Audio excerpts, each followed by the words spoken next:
3 проекта по программе поддержки местных инициатив поддержали ликвинчане на очередной встрече. Жители традиционно инициировали строительство детской площадки в микрорайоне Дача, поддержали обустройство тротуара на одной из улиц города и, самое важное, долгожданный зал ожидания в речном порту. Планируется небольшой зал ожидания совместно с небольшим кафе, то есть чтобы жители могли, ожидая речной транспорт, попить горячий чай и что-нибудь поесть.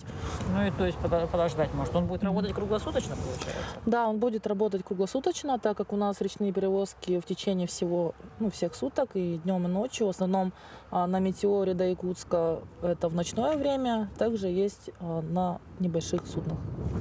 Действительно, кто хоть раз ожидал речной транспорт в холодные утренние часы, понимает необходимость. Чтобы хотя бы все равно маленько-то ждем, хотя бы 1 часик вот этот, чтобы было где посидеть, детьми все на руках стоят.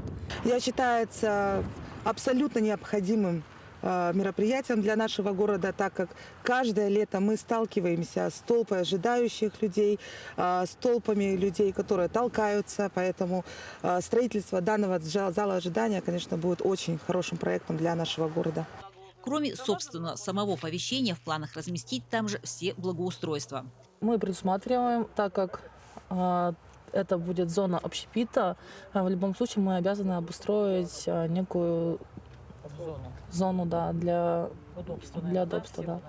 Опять же, не менее важны и современные тротуары и площадки. Обустройство тротуара с водоотведения по улице Молодежная.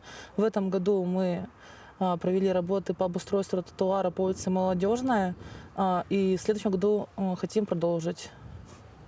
Откуда до куда будет идти тротуар по Молодежной? Тротуар по Молодежной будет идти от улицы Бровина до улицы Зои Космодемьянской. Елена Фаст, Максим Копылов, Алекминск.